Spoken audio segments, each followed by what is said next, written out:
flew for Trans-Canada Airlines, flying there first in 1955 on their DC-3s. Remember when they used to operate DC-3s out of London? A long time ago. Here comes Bird right now, as a matter of fact. He went on to fly North Stars, Constellations, Vanguards, and Viscounts, as well as DC-8, DC-9, and the Lockheed L-1011, the Cadillac of all of them. Also flew the Boeing 767.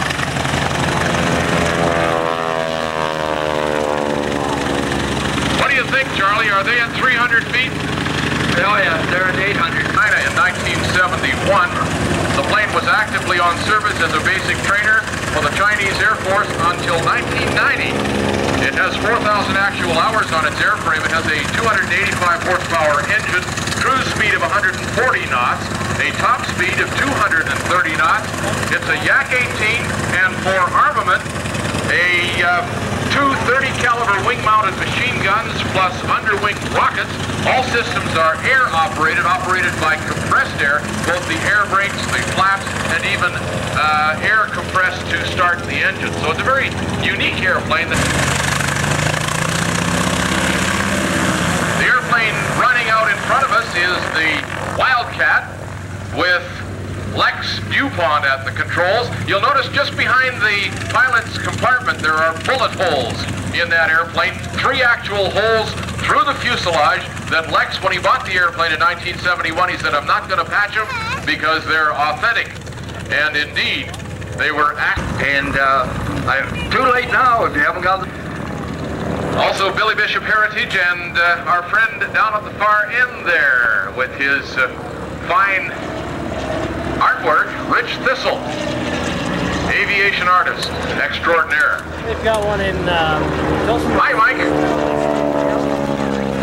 Throughout the entire war, ladies and gentlemen, the Swordfish. With Chris Hadfield in the back. Chris in the back. He disappeared. I think he lost his hat. That is a big aircraft. And when you stand close to it, it is exceptionally big. And actually, there's 3 people. Today, number 40 at Harvard Aircraft Association, and was the first aircraft to serve as past chairman of the Canadian Harvard Aircraft Association. We're very, very proud to have that airplane as the first number now that we have in the stable in Tillsonburg. Okay, from right to left, the Swordfish. And there's the wave back. How about that? A wave from Chris. That's it. Yep. That's our Canadian astronaut on board. It was very foggy, and they actually lost quite a few swordfish that day. Okay, here we go. This time, ladies and gentlemen, the wave is from this end to the... Okay, hands down by your side. And as the Swordfish goes past, let's get the wave starting at that end. Up it goes! Up it goes across the middle here. Down across that end.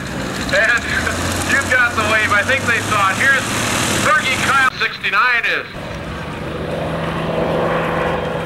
These aircraft flew from carriers, from battleships, as escort carriers, merchant aircraft carriers, and on-shore bases. The picture's ready. There it is.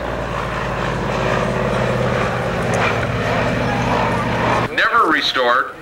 The aircraft is painted up as it was in 1962 when it was built. Here's a guy that at 17 years of age bought that airplane, at the same time bought a 172, and he prefers to fly this. Look at the climb-out pitch.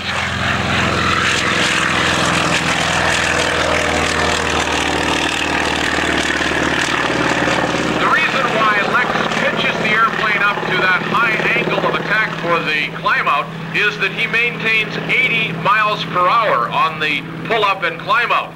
He has to hand crank that undercarriage up into the airplane. And by maintaining a speed of 55 minutes on Friday, the 2 Harvards.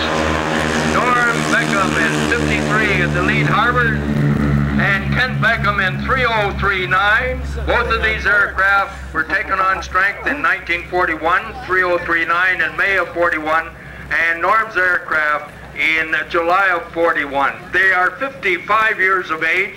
And Kent's got one wheel sort of hanging down there temporarily. We'll watch.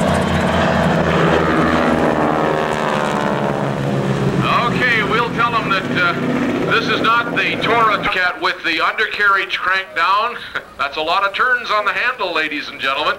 And he's got the flaps down as well. The hook is out at the back. Here's the one for the picture in the approach pattern. A 318 mile per hour airplane with a cruise speed of 220, a range of 2 hours, and it's going by slow for us right here today. Feeding in the power.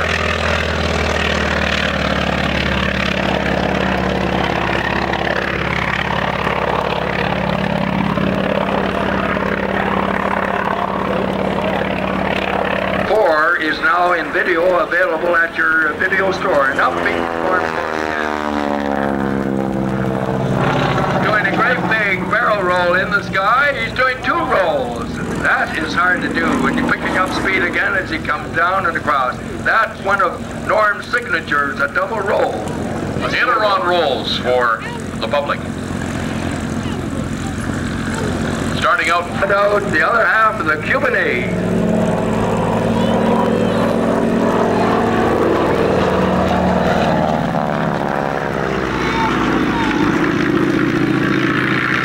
Hadfield is coming in as well. That's Pete Spence, by the way. Pete is flying today. Okay. His dad's on the ground over there looking for Carmen Daw and his other friend that had flown this.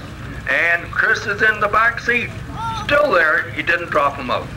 I wonder if he's... That'd be an interesting notation to put into your logbook. Flying time, passenger, swordfish. Oh, I'll tell you, after all the rest of it... Yeah. Blue and white. Well, you're nicely tanned. I can't give you all...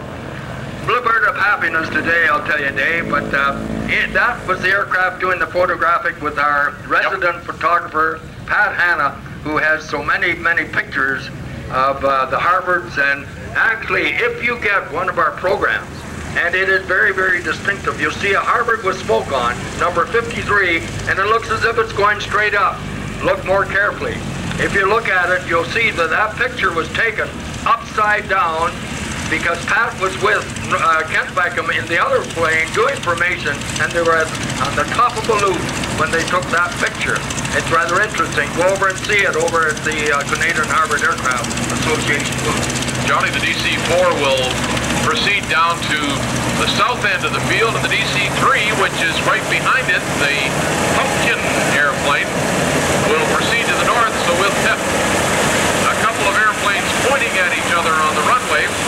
While we bring in the Swordfish and the 2 Harvards, we'll watch them backtrack their respective runways, backtracking 3-2 with the DC-4.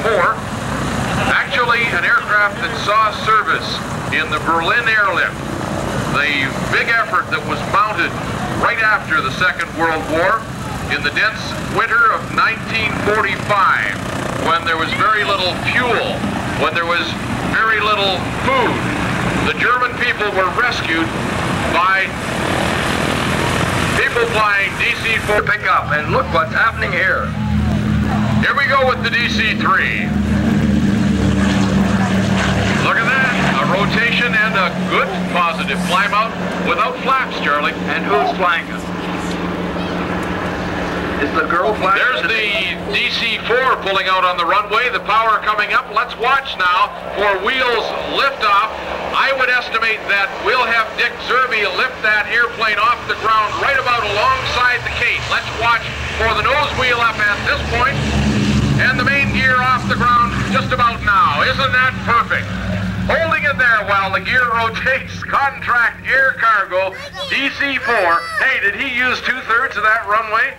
Oh boy. Not only that, Dave, one plane takes downwind. There, Charlie. Is that a climb out? Oh boy, oh boy. He was watching that video last night. That's his problem. Controls painted up in the colors of Lieutenant Colonel Ernest Beverly of 325 Squadron lifts off and is airborne.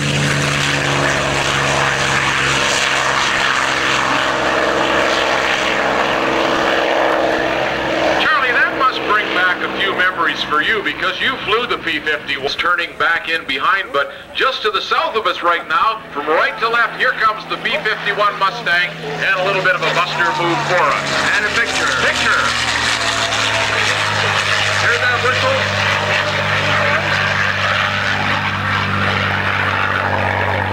51D Mustang for you and your pleasure at Muirkirk. Pictures and enjoy.